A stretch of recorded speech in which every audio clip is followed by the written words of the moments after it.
कटनी शहर कांग्रेस अध्यक्ष मिथिलेश जैन ने आज गुरुवार को पत्रकार वार्ता में आरोप लगाया है कि भाजपा की सरकार ने ओबीसी के खिलाफ जो काम किया है वह राष्ट्रीय स्वयंसेवक संघ और भारतीय जनता पार्टी के गुप्त एजेंडे का हिस्सा है। कांग्रेस पार्टी ने जब भी ओबीसी वर्ग को कोई अधिकार दिया है तब तक भाजपा ने चोर रास्ते से ओबीसी से वह अधिकार छीनने का काम किया है। मिथिलेश जैन ने आगे कहा है कि भाजपा ने ओबीसी आरक्षण को समाप्त करने का षड्यंत्र किया है। ओबीसी आरक्षण समाप्त कराने के लिए शिवराज सरकार पहले जानबूझकर असंवैधानिक अध्यादेश लेकर आई और बाद में न्यायालय के दबाव में असंवैधानिक अध्यादेश को वापस लिया। पत्रकार वार्ता में ग्रामीण कांग्रेस अध्यक्ष गुमान सिंह, विजय पटेल, राजकिशोर यादव, जालिम यादव, किरण सिंह चौहान, प्रशांत जायसवाल, मुमताज बानो ने आरोप लगाया है कि वर्ष 2003 में कांग्रेस की सरकार ने ओबीसी का आरक्षण बढ़ाकर 14 से 27% किया था, लेकिन उसके बाद से बनी बीजेपी सरकारों ने 15 साल में अदालतों में खराब पैरवी करके ओबीसी के 27% आरक्षण को समाप्त हो जाने दिया।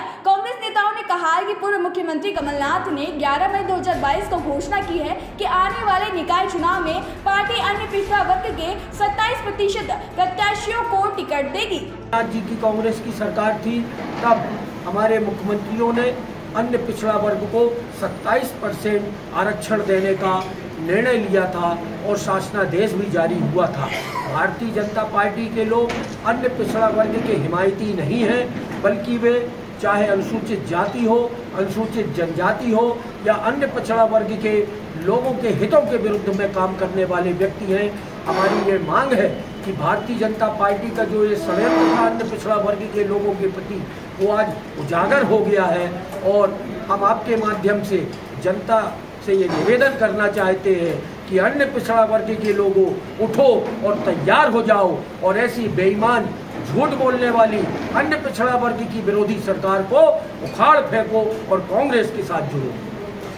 आपने ब्रीफ करते हुए आपने बस बोला कि मोहन भागवत द्वारा ये आरक्षण समाप्ति को लेके मैंने समाचार पत्रों में और टेलीविज़न में जो आपके द्वारा ही प्रकाशित और प्रसारित है उसमें मैंने देखा कि आरक्षण पर विचार किया जाना चाहिए। विचार किया जाना चाहिए का तात्पर्य क्या होता है कि इसको समाप्त कर दिया जाए।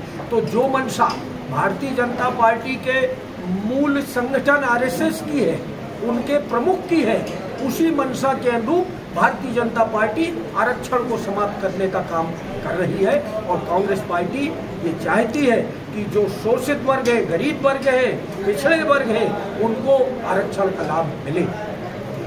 बीजेपी कहती है कि कांग्रेस न्यायालय चली गई इसलिए आरक्षण पे पेच फंस गई। देखिए 2014 में जो आरक्षण हुआ था एक्ट के मुताबिक रोस्टर बदलता है, चक्रानुक्रम, और चक्रानुक्रम में 2019 में जो आरक्षण हुआ वो चक्रानुक्रम में हुआ।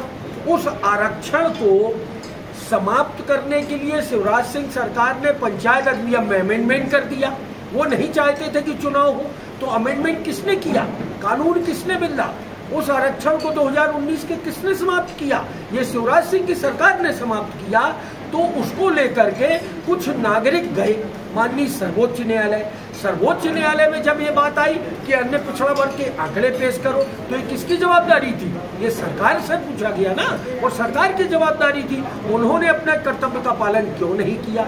कांग्रेस पार्टी आगामी चुनाव में जिन वार्डों में भी प्रत्याशी उतारेगी उसमें 27% का आरक्षण, हम आरक्षण न होने के बावजूद अन्य पिछड़ा वर्ग के 27% लोगों को हम टिकट देंगे। ये हमारे नेता और कमलनाथ जी ने घोषणा भी की है और हम आरक्षण देंगे। कटनी से प्रवीण कुमार पाराशर की रिपोर्ट।